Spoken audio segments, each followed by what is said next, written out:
자, 311페이지 펴시고요. 자, 이번 시간에는 유형상사의 판매비와 관리비 거래를 정리해 보도록 하겠습니다. 자, 우리 판매비와 관리비 개정 과목이 굉장히 많죠. 한 20여 가지가 있어요. 그래서 이번 그 9월 1일부터 쭉 있는데 판매비와 관리비 어떤 개정 과목들이 있는지 다양한 것들을 한번 확인해 보도록 하겠습니다. 먼저 1번 9월 1일 거.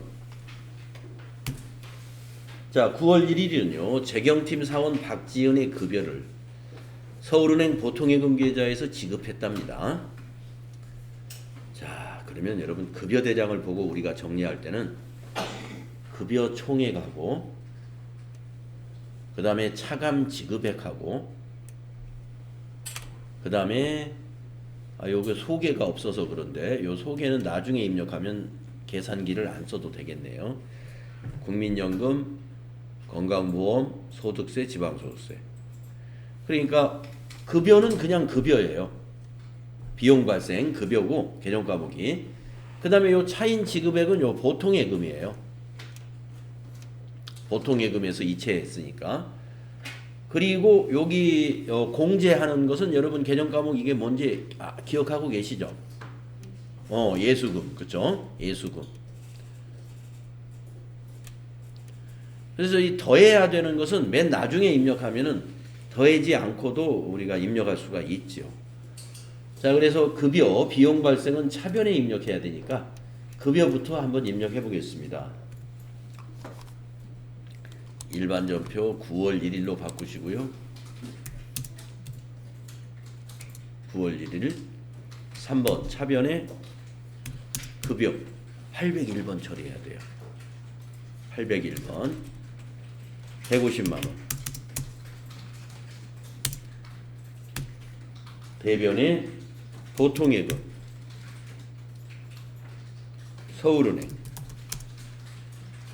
서울은행 보통 98001이죠. 1288000.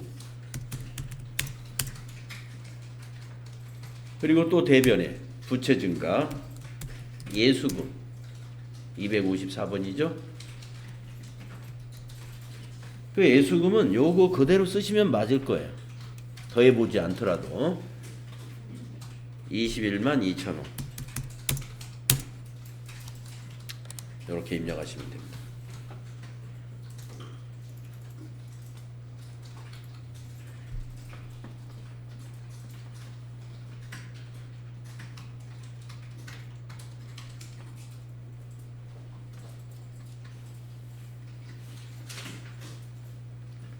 네, 차변의 급여 150만원, 대변의 보통예금, 그리고 예수금. 여기서 판매관리비가 뭐예요? 급여가 판매관리비입니다. 요 급여가.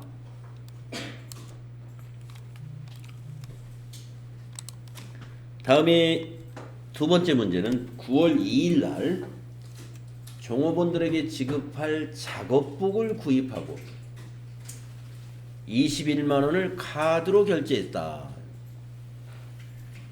회사의 법인카드겠죠. 자, 종업원들에게 작업복이라는 건 하나의 유니폼이죠. 예, 유니폼이라든가 아니면 안전화 같은 거, 이런 것들을 지급하면은 회사는 이거를 복리후생비로 처리해주면 됩니다. 복리후생비. 네. 자, 9월 2일 날짜로 입력해 볼까요? 9월 2일 날짜 입력해 주시고 차변에 복리후생비가요 811번이에요. 네. 비용의 경우는 거래처를 채점하지 않습니다. 그래서 전부 방향키로 쭉 가시고 금액은 21만원.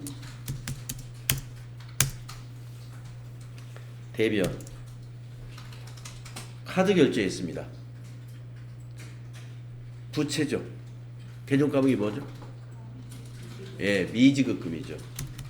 미지급금 253번이고요. 예, 삼성카드로 거래처를 넣어야 됩니다. 삼성카드 99601 코드 걸어야 돼요. 금액은 21만원. 이렇게 입력해 주시면 돼요. 차변 811번 복리후생비 21만원. 대변 미지급금 거래처 코드는 99601 21만원. 미지급금은 반드시 거래처를 코드로 걸고 카드를 사용했다. 그러면 부채 미지급금으로 인식하시면 됩니다. 거래처는 카드사가 되겠습니다. 811번이 복리후생비. 요게 판매관리비죠. 그 다음에 세 번째 거 보겠습니다. 9월 3일날 무슨 일이 있었냐면 산재보험료 12만원을 현금으로 납부했다라고 했네요.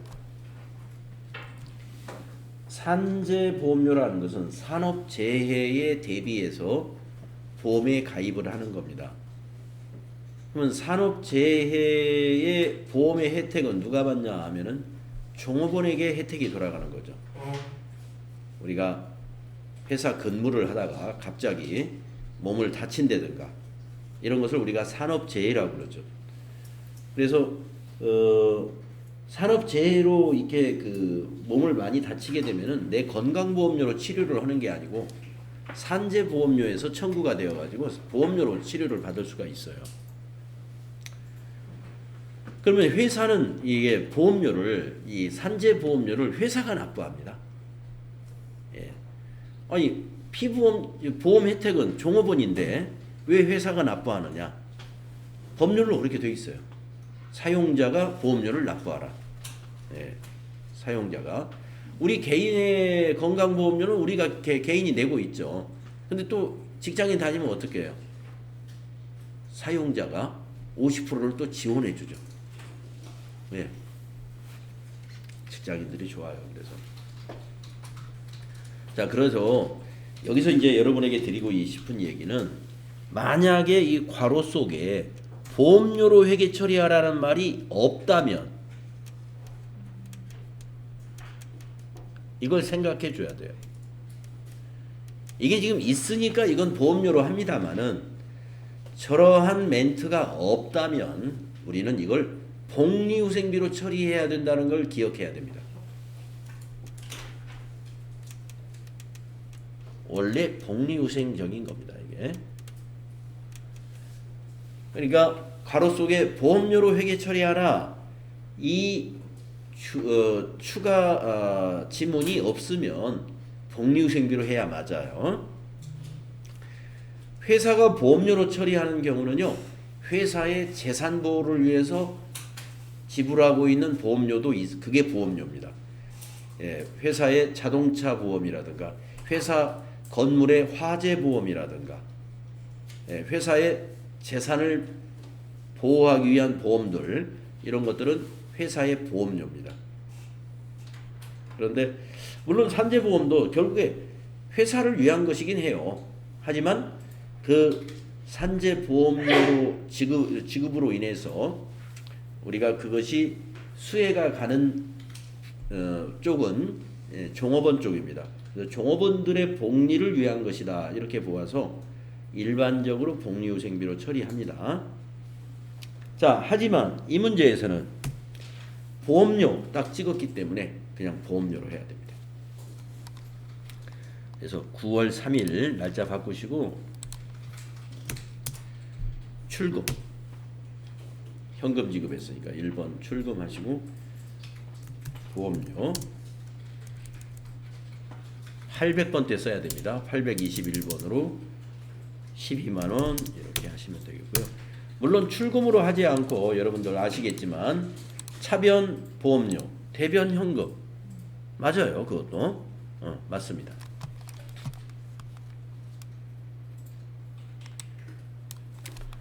다음은 네 번째 문제를 보면은요. 9월 4일 날 무슨 일이 있었나 보세요. 8월분 급여 지급분에 대한 건강보험료 50만 원을 서울은행 보통예금 계좌에서 이체하여 납부했다. 그런데 건강보험료의 50%는 급여 지급할 때 원천 징수했던 금액이고 50%는 회사가 부담한다. 당사는 회사 부담분을 복리후생비로 처리하고 있다. 네.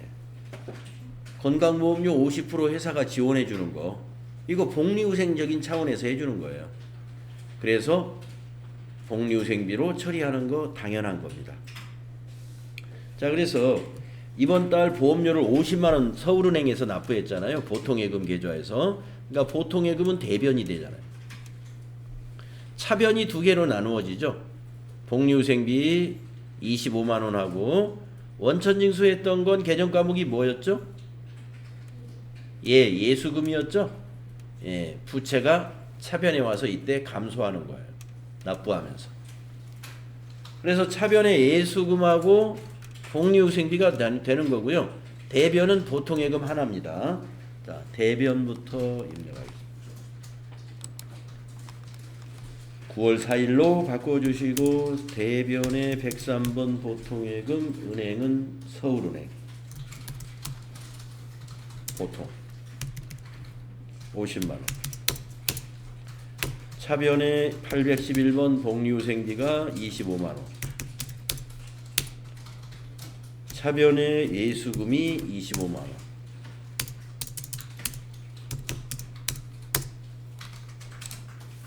왜 이렇게 정리되는지 아시겠죠?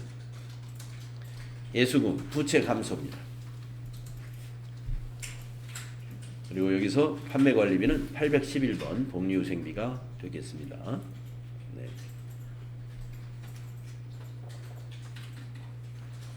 여기 지금 건강보험료만 나왔습니다만은 고용보험료라는 거 아시죠? 고용보험료.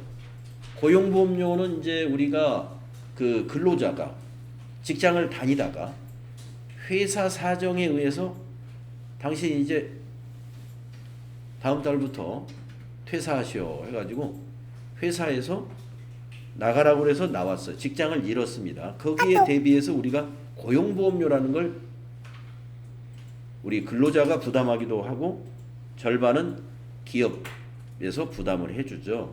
그래서 기업이 부담하는 거 그것도 복리후생비로 처리합니다. 기업에서. 이 건강보험료하고 똑같이 회사는 복리후생비로 처리해 주면 돼요. 자, 그러면은 또 그 다음 문제, 5번째 문제 보시죠. 9월 5일 날 영업부 사원 국외 출장 왕복 항공료 120만 원을 삼성카드로 결제했다. 이렇게 했습니다. 출장할 때 항공료, 뭐 KTX 요금 다 개정 과목을 뭘로 처리하느냐면은 아시죠? 예, 여비교통비. 예. 여비교통비로 처리하시면 됩니다. 그래서 비용 발생 차변이니까 영업부 사원이니까 800번대 여비교통비를 써야 되죠. 판매관리비로 처리합니다. 대변은 미지급금입니다. 자, 입력하세요. 9월 5일로 바꾸시고 차변에 812번 여비교통비 방향키로 쭉 가서 120만원, 대변의 미지급금 253번, 미지급금의 거래처는 꼭 코드로 넣어야 됩니다. 삼성카드, 금액은 120만원. 네, 이렇게 되겠습니다. 여기서 판매관리비가 812번 여비교통비가 되겠습니다.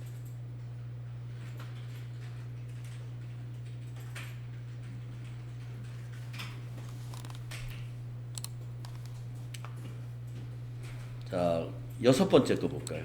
9월 6일. 네. 이거요. 네. 아까 적요가 자동으로 자꾸 전에 쓰던 게 자꾸 되면 이거 어떻게 되는 거예요? 요 그 창고 건물 이런 거요? 이 밑에 계속 따라오는 제가 좀 설명을 드리겠습니다.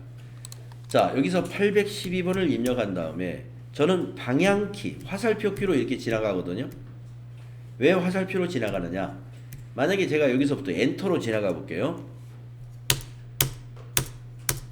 지금은 복사가 안 되네. 여러분 엔터로 지나가면 위에 있는 텍스트가 그대로 복사가 됩니다. 그래서 여러분들 위에 내가 복사해서는 안 될 텍스트가 윗줄에 있을 때는 화살표 키로, 여러분 키보드에 방향키로 그냥 지나가세요. 그러면 내가 어쩌다가 엔터로 지나가면서 저 창고 건물 신축 공사대금 여비교통비에 갑자기 엉뚱한 적요가 들어갔네요. 그럴 때는 어떻게 해야 돼요? 스페이스바 치고 엔터 쳐서 지워주셔야 돼요. 스페이스바 치고 엔터 쳐서 지워주시면 됩니다. 그래서 여러분들 옆으로 이동할 때 위에 복사를 피해서 이동하려면 엔터로 지나가지 마시고 방향키로 지나가십시오.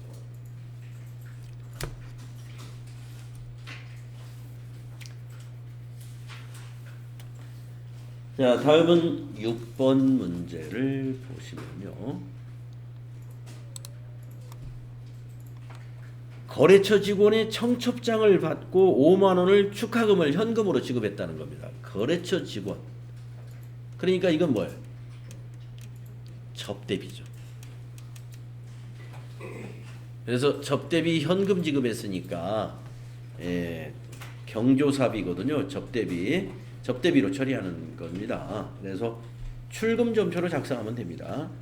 9월 6일 날로 바꿔주시고 1번 출금하신 다음에 813번 접대비 쭉 가셔가지고 금액을 5만 원으로 입력을 하시는데, 여러분 시험 볼 때는 접대비 같은 거는 적요를 채점 안 하기 때문에 그냥 지나가지만, 실제 이제 시험이 아니라 여러분이 일을 실제 실무를 할 때는 이런 적요는 무슨 거래처의 청첩장인지 이런 걸 여기다 적어줘야 되고요. 그 다음에 여기 코드도 여기 적요 코드 10번 같은 거 적절한 것으로 이렇게 거래처 경조사비 이런 식으로 이제 코드 넣어야 됩니다만은, 우리가 시험에서는요 채점하지 않은 거 입력하느라고 시간을 낭비할 필요가 없어요. 왜냐면은 FAT 1급에서 제한 시간이 60분이거든요. 근데 문제 수가 굉장히 빨리 처리해야 60분 안에 그걸 다 할 수가 있어요. 다 해도 틀리는 문제 있으니까 70점 이상을 맞아야 우리 합격이잖아요. 그러니까 굳이 채점하지 않는 거를 입력하느라고 시간을 지체할 필요가 없는 거예요. 그래서 채점 안 하는 거 그냥 지금 넘어가는 식으로 유형상사부터 그렇게 연습을 하는 겁니다. 자, 거기 9월 7일부터는 다음 시간에 하겠습니다. 잘 표시해 두시고요. 여러분들 오늘 더 다른 추가적인 질문, 의견 있으시면 말씀하시죠.